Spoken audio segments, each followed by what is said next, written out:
Качувањето во воз се претвора во трка за седиште.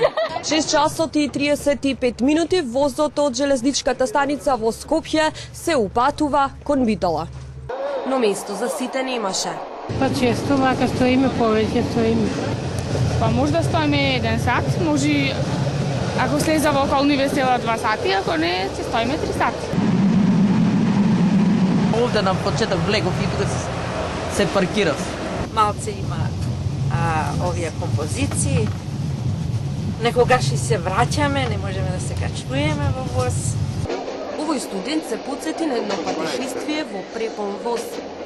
За Великден, за празникот, значи имаше само 4 вагони, а имаше премногу луѓе. Премногу. Значи тоа буквално сите што стоевме во ходникот, пошто за купе да не правиме ни муавет, буквално однатре ги државме вратите затворени, за да не му дозволиме однадвор да влезат.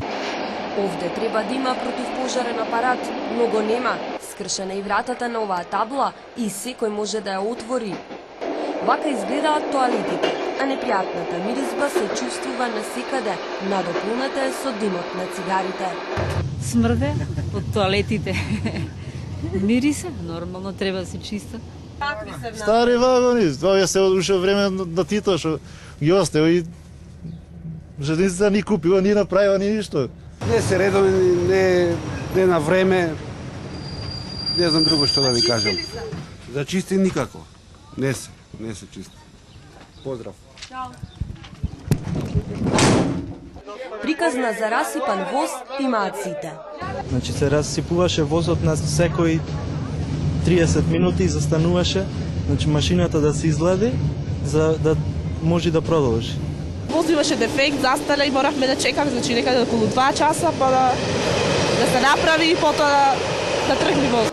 Дефектите и нестреките се дополнителна подкрепа за алармантната состојба.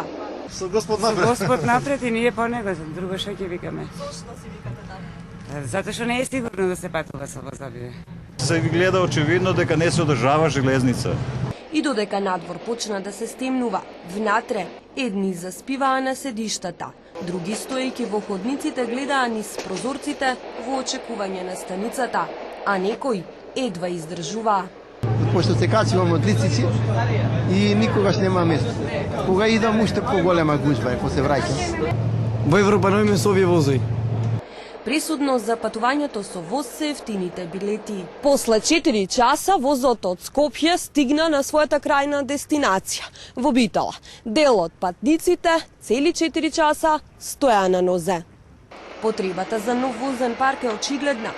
Овој воз од Скопје до Битола и обратно потроши 1800 литри нафта, а познавачите сметаат дека се потребни нови моторни гарнитури кои за истата релација ќе потрошат 400 литри нафта, со што ќе се намалат трошоците и ќе се подобрат условите.